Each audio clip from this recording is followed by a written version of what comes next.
Hey friends, it's Jimmy with a quick reminder to ding that notification bell and turn on all notifications. Also, don't forget to drop a comment saying what you're doing right now, where you're watching from, or just say that you're doing your part. In the early hours of July 25th, 2012, 17-year-old Morgan Martin left her St. Petersburg house to meet the father of her unborn child, expecting to return shortly. She even told her sister not to lock the door because she'd be right back. Morgan, 4 months pregnant at the time, never came back inside. Her sudden disappearance in the dead of night launched a decade-long mystery and a quest for justice. All her personal belongings were left behind in the house, except for her phone, a clear sign that something was very wrong. This was out of character for Morgan, who was known to call her mother multiple times a day and was excited about the baby she planned to name Jalea. Authorities learned that Morgan had gone out to talk with 24-year-old Jacoby Flowers, the man she believed was the baby's father. That late-night conversation on her front porch was the last time Morgan was seen alive. Despite immediate searches and public pleas, no trace of the 17-year-old was found in the following days. Her disappearance remained a mystery, and the case languished without answers as the years passed. From the beginning, Flowers was a suspect. He was older, already had children with another woman, and reacted poorly to Morgan's pregnancy. Flowers had begged Morgan not to have the baby, and warned her not to tell others he was the father, clearly fearing the trouble it would bring. At 24, he also knew he could face legal consequences for getting a minor pregnant. Morgan, however, was determined to keep her baby. Shockingly, one witness later told police that Flowers had even tried to pay a classmate to beat Morgan up 2 months before she disappeared. This was a clear sign that he had contemplated violence against her, likely in an attempt to eliminate her unborn child. Despite these red flags, in 2012, there wasn't enough evidence to make an arrest. For 4 long years, Morgan's fate remained a complete unknown, with some believing she may have left due to fear of Flowers. In 2016, St. Petersburg police re-examined the evidence and uncovered new clues. That June, a grand jury indicted Flowers, who was by then in prison on unrelated charges, for the first-degree slaying of Morgan Martin. Investigators had painstakingly reconstructed the timeline of Flowers' movements on the night Morgan vanished using cell phone records and surveillance footage. These digital clues provided the breakthrough needed to revive the case and would become the backbone of the prosecution's evidence. Cell phone data and videos helped reveal where Flowers went after Morgan stepped outside. Records showed Flowers arrived at Morgan's house just after midnight. Around that same moment, Morgan's phone abruptly turned off. Within the next hour, Flowers' phone pinged at his own residence. Shortly after that, it traveled to the fast food restaurant where he worked as a night manager.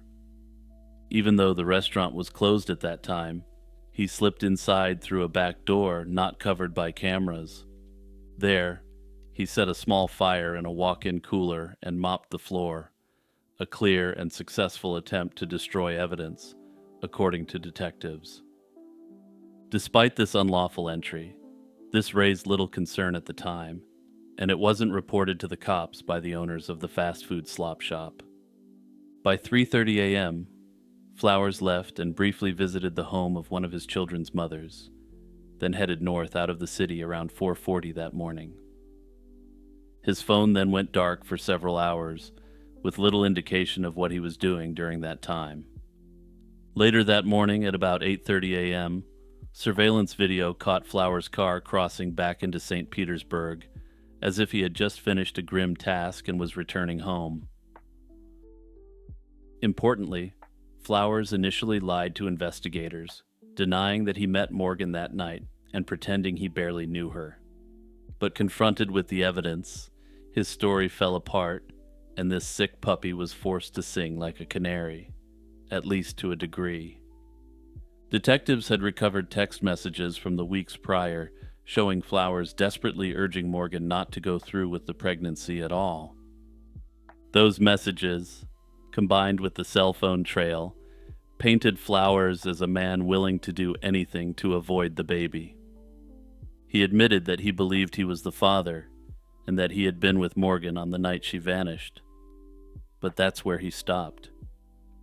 Despite that, at last, the authorities felt they had enough to charge him even without Morgan's body.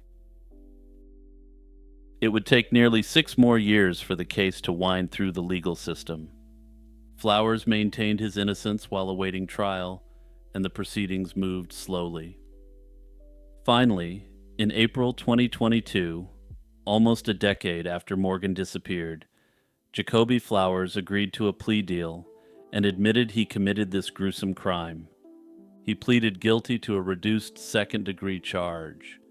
In return, prosecutors offered him a chance at a lighter sentence if he helped locate Morgan's remains successfully. As part of the agreement, Flowers claimed he had disposed of Morgan's body in rural Alabama and promised to guide authorities to the spot. Acting on Flowers' information, investigators searched a remote area in Pike County, Alabama, where he claimed to have buried Morgan's body near a highway. For about a week in April 2022, teams combed the site with ground-penetrating radar and heavy equipment. Unfortunately, the search came up empty, and no trace of Morgan was found. Whether because of the long passage of time or false directions from Flowers, authorities couldn't locate her remains. However, as you'll see, I suspect it was the former, since he had every incentive to give the true location of Morgan's body. Since Flowers failed to meet his end of the bargain, the promised sentence reduction was off the table. Under the plea terms, he would have faced only 25 years if Morgan's remains were recovered. Instead, he now faced the full 40 years in prison. On April 28, 2022, Jacoby Flowers stood in a Pinellas County courtroom and was formally sentenced to 40 years in prison for his crimes against Morgan. The judge imposed the maximum 40-year term. In the courtroom, Flowers offered an apology and insisted he wasn't a monster. But Morgan's mother was unmoved. She shouted that he would have to see Morgan's face, and the child he eliminated, in his mind every day for his entire sentence. After nearly 10 years, the Martin family finally saw Flowers held accountable and led off to prison. It wasn't the complete closure they wanted. Morgan's body was never found, but justice had at last been served. On a quiet summer night in 1989, 29-year-old Donna Callahan vanished while working at a convenience store in Gulf Breeze, Florida. She was 3 months pregnant and the mother of a toddler, filling in an extra shift to help a coworker. Sometime before midnight on August 6th, Donna disappeared without a trace.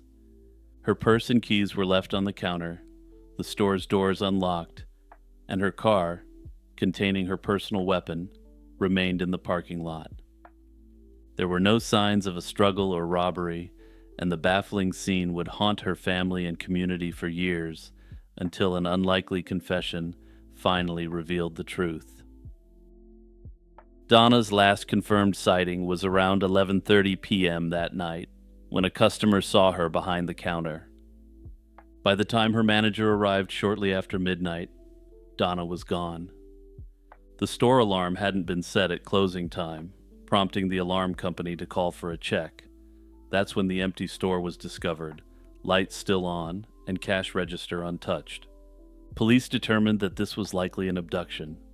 Everything of Donna's was left behind, including her car and even the firearm she kept for safety, which strongly indicated she hadn't left by choice. Despite extensive searches of the surrounding area in the following days, no useful clues turned up. Investigators pursued every lead they could find. They verified that Donna's boyfriend had been at work during the incident, clearing him of suspicion. A tip about a disgruntled customer who once threatened Donna was also checked, but authorities found no evidence tying that man to the crime. With no witnesses and no physical evidence, the case went cold. For years, investigators had virtually nothing to go on. Donna's loved ones never stopped looking for answers. Her parents even moved from New York to Florida to help search and keep the case in the public eye. By 1992, 3 years with no progress, they urged the Florida Department of Law Enforcement to step in and re-examine the investigation. Special Agent Dennis Haley took charge, hoping fresh eyes might succeed where others failed. In spring 1993, that hope materialized in the form of a surprising prison informant tip. A guard at a Florida prison reported that an inmate claimed his cellmate, 25-year-old Alex Wells, had confessed to killing a woman during a particularly intense Bible study group. Wells was serving time for a violent 1991 kidnapping, which made the story chillingly credible to investigators. Agent Haley suspected this jailhouse confession was about Donna's disappearance, given the timing and location details the inmate described. When approached, Wells refused to cooperate and told investigators that without a body, they couldn't prove a crime. Even without Wells's help, the tip gave police a clear direction. They learned Wells had family property in Walton County, about 70 miles away, that could hide a grave. In June 1993, investigators searched the rural land for any sign of Donna's remains.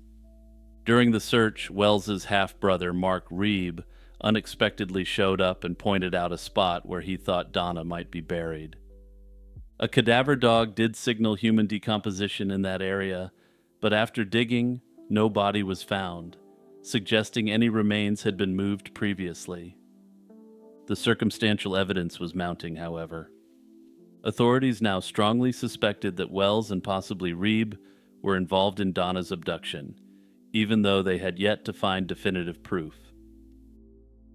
Over the next couple of years, Agent Haley kept the pressure on while investigators built the case.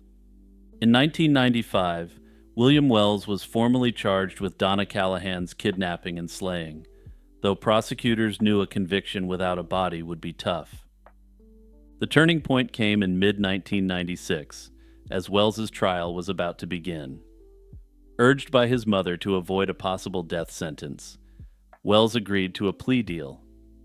He would confess and lead authorities to Donna's body in exchange for a life sentence instead of execution. In July 1996, nearly 7 years after Donna went missing, William Wells finally told investigators the horrific truth of what happened that night. He admitted that he and his half-brother, Mark Reeb, had driven to Gulf Breeze looking for a store to rob and targeted the one where Donna was working. They abducted the pregnant clerk at gunpoint and forced her into their car. Reeb then strangled Donna in the back seat as she pleaded for her life and that of her unborn baby. After the evil act, the duo buried her body in a wooded area near their family's property, far from the original crime scene. 2 days after his confession, Wells delivered on his promise. He led police to a remote spot on the Wells family property. There, hidden beneath soil and brush, the remains of Donna Callahan were finally unearthed. Dental records confirmed her identity, bringing a bittersweet end to the long-running mystery. With this evidence in hand, Wells was sentenced to 2 consecutive life terms in prison for the slaying and related charges.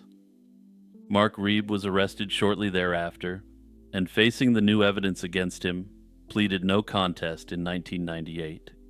He received a life sentence as well, ensuring both men would spend decades behind bars. With the tragic cold case mystery solved, Donna's family at last laid her to rest and said their goodbyes at a 1996 funeral service. After his conviction, Mark Reeb made an eerie claim that turned the case even darker.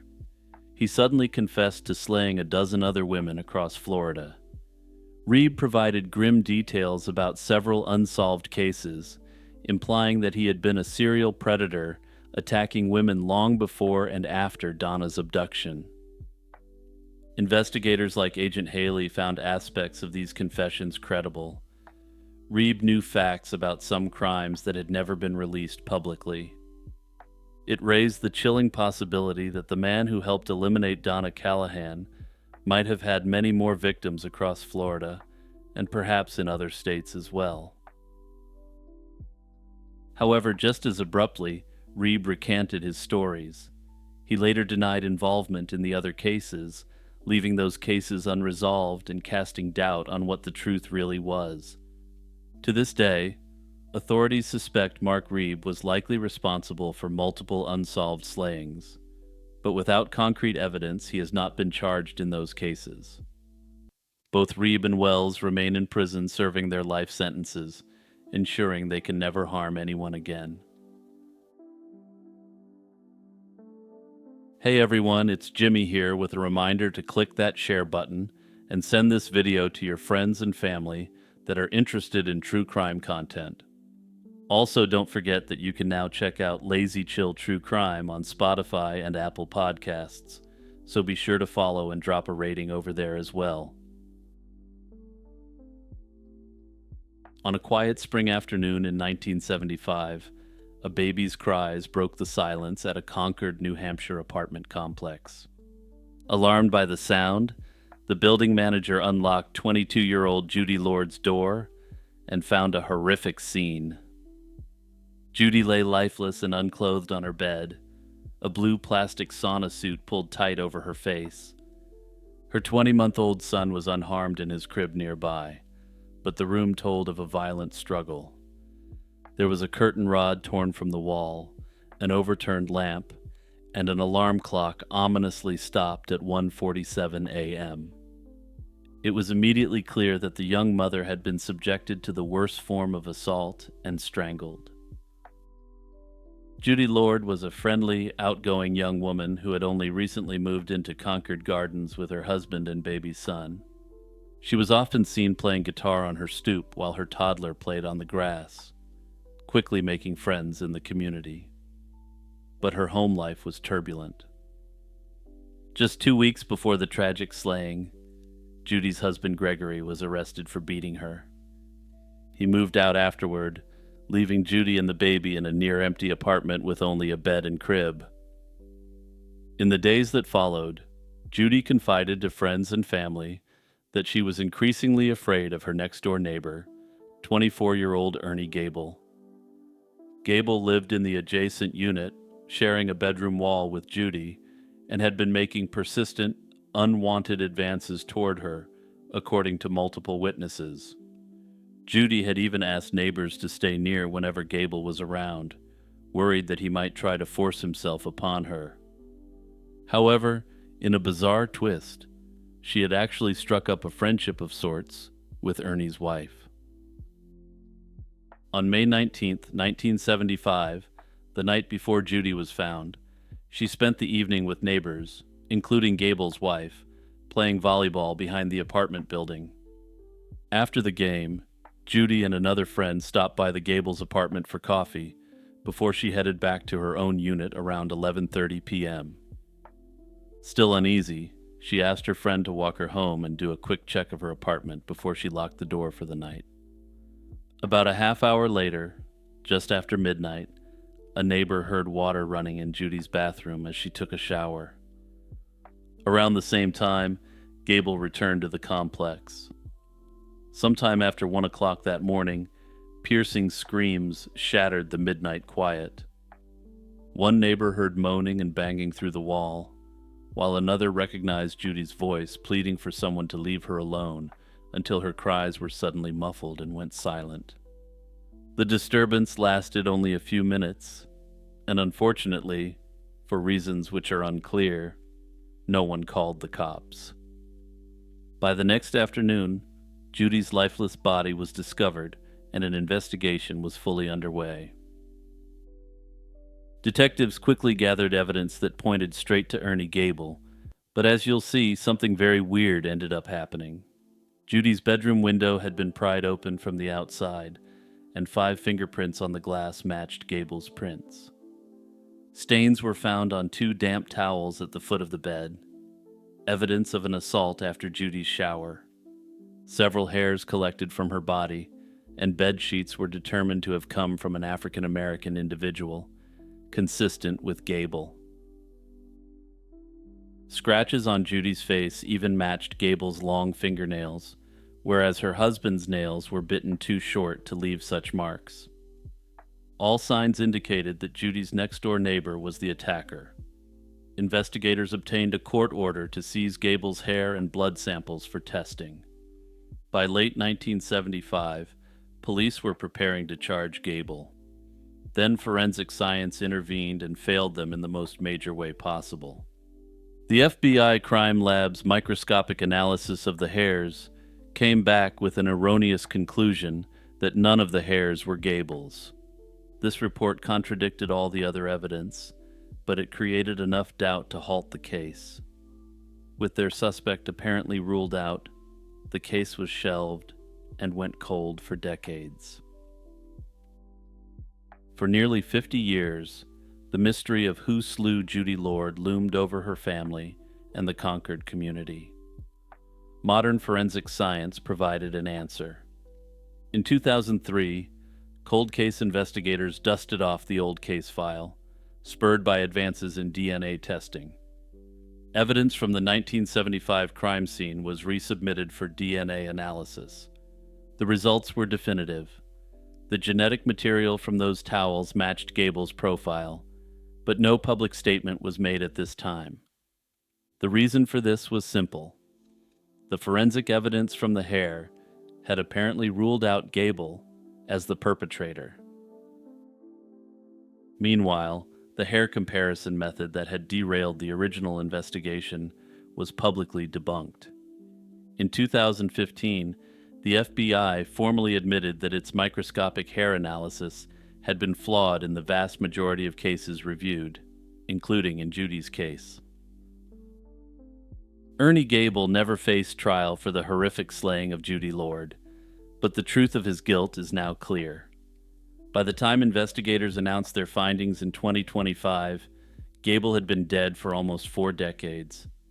In a twist of fate, he had been stabbed to death in Los Angeles in 1987 at the age of 36. In the years after Judy's slaying, he had fled New England, adopted an alias, Ernest Stanberry, and racked up a string of other crimes. A closer look at Gable's history revealed a disturbing pattern of violence.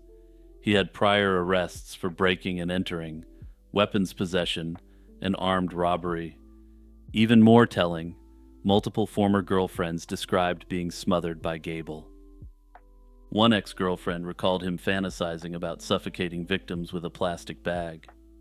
This was eerily similar to the way Judy was found with a plastic covering over her face. There will be no trial in this case, of course. Nevertheless, naming Gable as the perpetrator has finally brought a measure of closure to Judy Lord's family and community. Notably, Judy's son, the crying baby found on that terrible day, said that learning the truth about his mother's slaying gave him some peace and strength to move forward.